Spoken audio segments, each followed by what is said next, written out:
When I finally forced open the basement door at 2:13 in the morning, I expected to catch my wife with another man. Instead, I found something that made my knees buckle. Hidden beneath a dusty blanket sat an old wooden chest with my late father's initials carved into it, and my wife was standing in front of it, crying as if she had been carrying someone else's nightmare for years. The truth inside that basement destroyed everything I believed about my father and changed my marriage forever. But before we start today's story, please subscribe to the channel and like this video.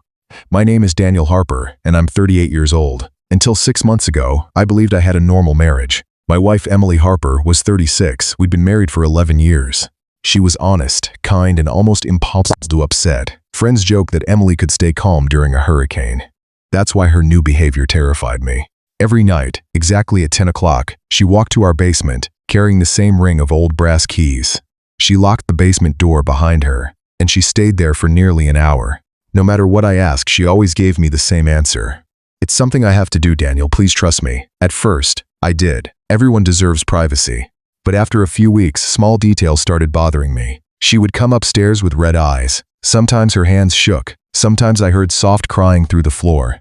Whenever I walked toward the basement while she was inside, everything became silent. One night I gently knocked. "Emily?" No answer. I knocked again. "Are you okay?" A few seconds later I heard her voice. "I'm fine." It didn't sound fine. It sounded like someone trying not to fall apart. I waited until she came upstairs. "What are you doing down there?" She smiled, a forced smile. "Just organizing old boxes." I laughed. "For 45 minutes every night?" She looked away. "Some memories take time." That answer only created more questions. The basement wasn't full of memories. After my father died 2 years earlier, I'd cleaned almost everything myself. There were only a few shelves, old furniture, and broken tools left. So what exactly was she organizing? The next week became even stranger. Emily stopped letting me do laundry. The washing machine was in the basement. Whenever I offered to help, she'd say, "I already did it." She started buying cleaning supplies I'd never see before. Heavy-duty gloves, bleach, dust masks. She always hid the receipts. I told myself not to overthink it, but once suspicion enters your mind, everything starts looking suspicious. Then came Friday night. Emily received a phone call. She stepped outside to answer it. When she came back inside, her face had turned completely white. "Who was that?" I asked. "Wrong number," she answered too quickly. That night she spent almost 2 hours downstairs. When she finally came back, I noticed dirt on her knees. Not dust, fresh dirt, like she'd been digging. I couldn't sleep. I lay awake staring at the ceiling while questions kept attacking my mind. Was there another man? Was someone hiding down there? Was she planning to leave me? I hated myself for thinking those things. Emily had never lied to me before. Not that I knew of. The next afternoon I called my best friend Marcus Reed. He listened quietly before speaking. "Dan, if my wife locked herself in a basement every night and refused to explain why, I'd think something was wrong too. So what do I do? Ask one last time. And if she refuses?" He sighed. "Then maybe you already have your answer." Those words stayed with me all day. That evening I decided I couldn't live like this anymore. When Emily reached for her keys, I gently held her hand. "We need to talk." She froze. "I know. No, really talk." She nodded. We sat at the kitchen table. "I don't think you're cheating," I lied. She looked straight into my eyes. "You're lying." I couldn't argue. "I don't know what to think anymore." She reached across the table and squeezed my hand. "I love you. Then tell me what's happening." Tears filled her eyes instantly. "I can't." "Why?" "Because I promised." "Promised who?" She closed her eyes. "I can't answer that." I stood up. "So our marriage means less than some promise?" She whispered. "This promise is the reason we still have a marriage." I stared at her. Nothing she said made sense anymore. She stood and wrapped her arms around me. "Please, just give me a little more time." How much? I don't know. That answer broke something inside me. For the first time in 11 years, I pulled away from her embrace. That night she went downstairs again. This time I quietly followed. She didn't notice. I watched from the hallway as she unlocked the basement. Before closing the door, she looked around nervously. Then she disappeared inside. The lock clicked. I pressed my ear against the door. At first, nothing. Then, a voice. Not Emily's. A man's voice. I couldn't understand the words, but I knew one thing. There was someone else down there. My heart started racing. I stepped backward, unable to breathe. Every terrible thought I tried to ignore came crashing into my mind. Marcus was right. She'd been hiding someone. I waited almost an hour. When Emily finally came upstairs, she looked exhausted. She smiled weakly. "I'm going to bed." I forced myself to smile back. "Good night." She kissed my cheek. For the first time, I didn't kiss her back. The next morning she left early for work. The moment her car disappeared, I ran to the basement. The door was locked. I searched the house until I found her spare key hidden inside an old cookie tin.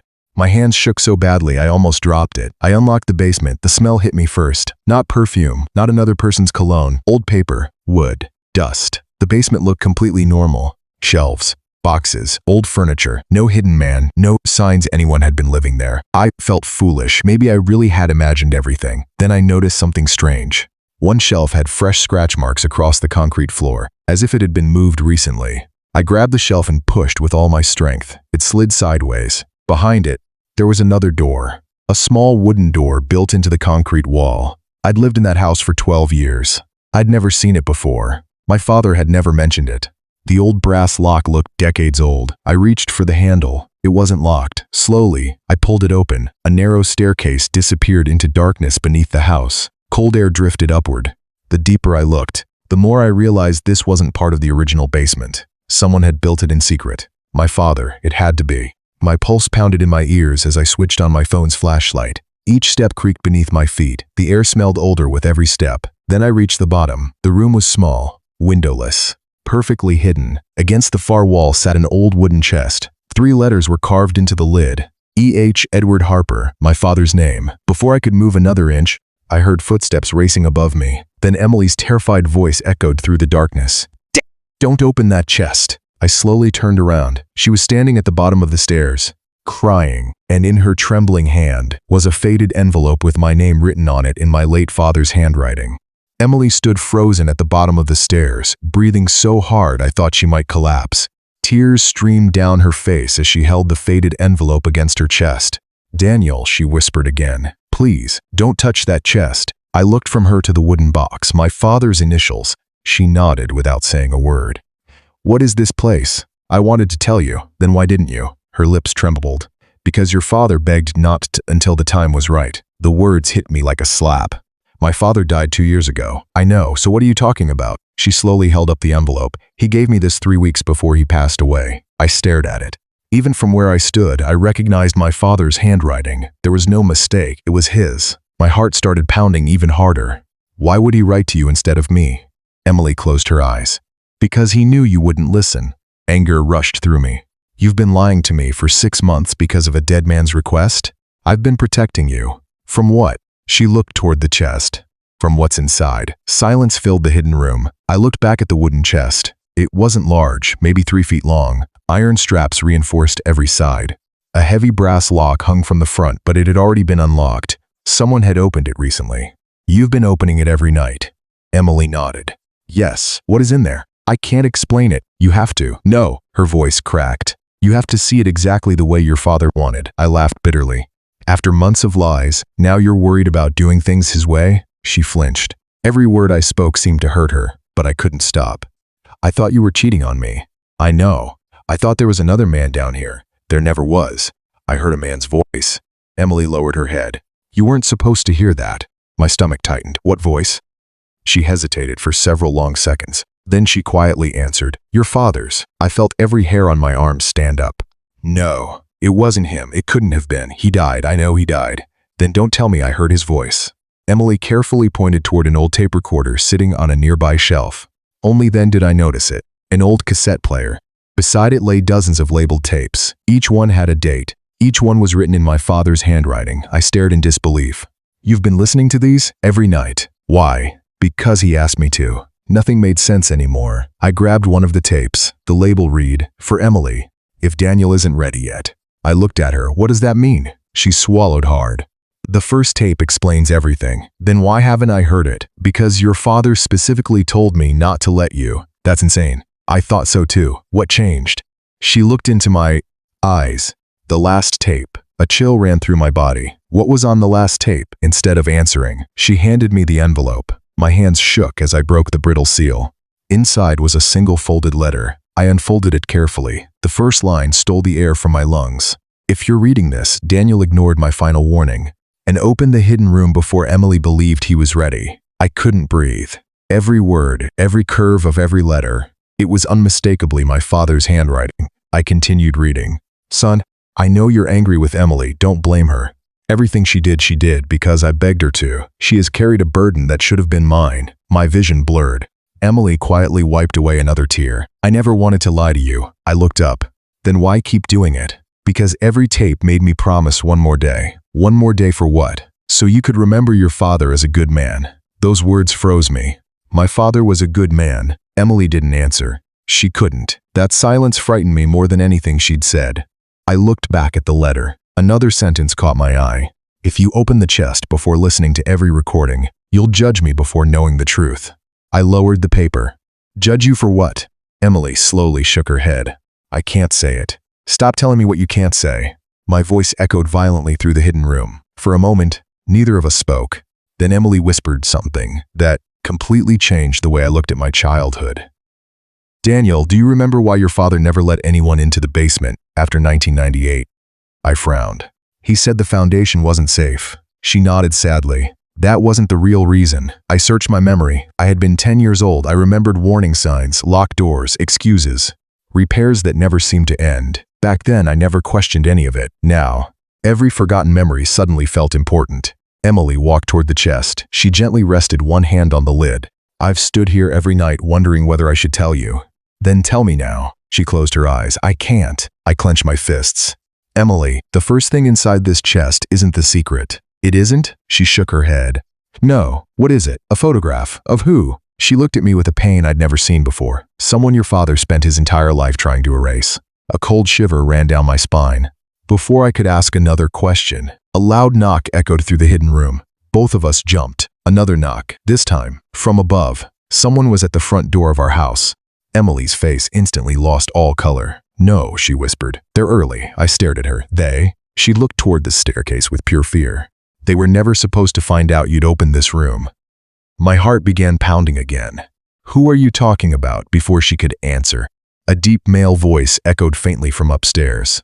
Daniel, Emily, we know you're home. Emily grabbed my arm so tightly it hurt. Her voice dropped to a terrified whisper.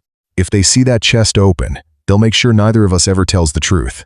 The knocking came again, louder, more impatient. Daniel, the man shouted from upstairs. Open the door. I stared at Emily. Who is that? She looked at the chest, then back at me. I don't have time to explain everything. Then, explain the part that matters. Her voice shook. It's Richard Lawson. The name sounded familiar, but I couldn't place it. Who is he? She swallowed. He was your father's business partner, and the one person your father spent 25 years trying to stay away from. Before I could ask another question, the front door rattled violently. They have a key? I asked. Emily nodded. They used to. Fear settled deep inside me. I grabbed the old chest with both hands. I'm opening it. Emily closed her eyes. Then promise me one thing. What? No matter what you see, finish reading your father's letter before you judge him. I hesitated. Then I lifted the lid. The hinges groaned. Inside wasn't gold. There wasn't money. There wasn't a weapon. There were photographs, hundreds of them, all carefully organized. I picked up the first one. It showed my father standing beside a young woman I'd never seen before. She couldn't have been older than 25. She was smiling. My father wasn't. The second photograph showed the same woman holding a baby. The third made my heart stop. My father was holding that baby. On the back, written in his handwriting, were 5 words. My greatest failure and hope. What is this? I whispered. Emily's tears returned. Keep looking. Beneath the photographs sat newspaper clippings, missing person reports, court documents, hospital records. Then I found a birth certificate. Mother, Grace Miller. Father blank. The child's name, Lucas Miller. I looked at Emily. I don't understand. She slowly handed me the next page from my father's letter. I unfolded it. My hands were shaking so badly the paper rattled. Daniel, before you hate me, know this. I never had an affair with Grace. I frowned. She was your mother's younger sister. Everything around me seemed to disappear. My mother's sister? I didn't even know she had one. Your grandfather forced Grace out of the family after she became pregnant. The man responsible disappeared. She had nowhere to go. I kept reading. I hid her in the old basement apartment because no one else would help her. I looked around the hidden room. This wasn't a bunker. It had once been a tiny living space, a narrow bed, a small table, old kitchen shelves. Someone had lived here for months, maybe years. Emily quietly spoke. Your father secretly cared for her and her son until she became sick. My throat tightened. What happened to her? Emily lowered her eyes. She died from untreated cancer. The words hit me like a punch. And the little boy? Emily pointed toward another envelope inside the chest. I opened it. Inside was a single photograph. A teenage boy. Behind him stood my father. On the back, Lucas, age 16. Still believes I'm just his uncle. I couldn't believe what I was reading. My father raised him? Emily nodded. In secret. Why? Because if people discovered Grace had been hiding here, your grandfather would have destroyed what little was left of the family. I sank onto an old chair. Everything I believed about my family was changing. But something still didn't make sense. If that's the secret, why all the lies? Emily looked away. Because that isn't the whole secret. I slowly looked back into the chest. At the very bottom, there was one final cassette. Unlike the others, only 3 words. Play me last. I slid it into the recorder. The tape crackled. Then, my father's voice filled the room. Older, weak. Daniel. I froze. It felt like hearing a ghost. If you've reached this recording, then Emily finally trusted your heart. I looked at my wife. She quietly wiped away another tear. My father continued. I've carried this guilt for 27 years. There was a long pause. I told everyone Grace died alone. Another pause. She didn't. I closed my eyes. I was with her. His voice broke. She made me promise that Lucas would never know the truth about his real father. I frowned. Then, my father's next sentence changed everything. The man who abandoned Grace wasn't a stranger. Silence. It was my own younger brother. I stopped breathing. My uncle, the uncle I barely remembered? He ran away after learning she was pregnant. I wanted to tell the police. My father threatened to destroy Grace and Lucas if I did. So I stayed silent. I've regretted that silence every single day. Tears rolled down my face before I even realized I was crying. I wasn't protecting our family's name. I was protecting 2 innocent people from a cruel man. If I failed anyone, I've failed you. The recording ended. No music, no final words. Only silence. Emily reached for my hand. I listened to those recordings every night because your father wanted someone to know the whole truth before you did. So you weren't hiding an affair. She gave a heartbreaking smile. I was protecting the last promise your father ever made. Suddenly, a loud crash echoed upstairs. Someone had forced the front door open. Richard. Emily looked toward the stairs. They're inside. I stood up for the first time that night. I wasn't afraid. I took the chest in my arms. We're done hiding. Together we walked upstairs. 3 people stood in our living room. An older man in an expensive suit stepped forward. His cold smile disappeared the moment he saw the chest. You shouldn't have opened that.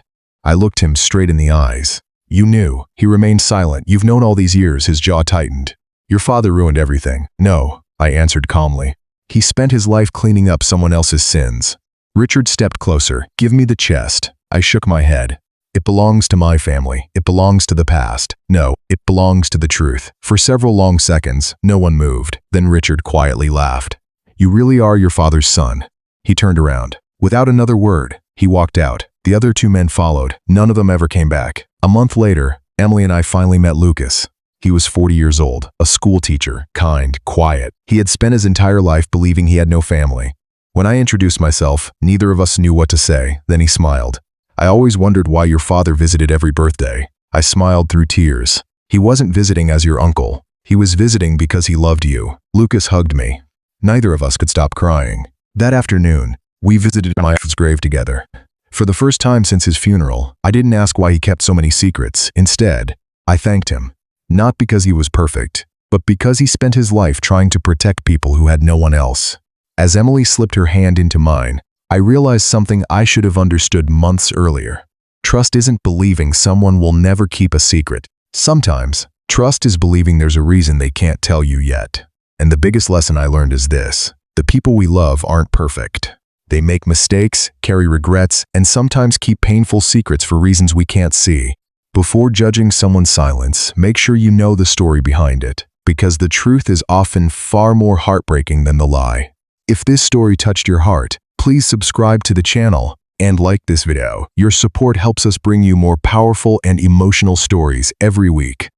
And don't forget to share your thoughts in the comments. What would you have done if you were in Daniel's place? Until next time, take care of yourselves and the people you love.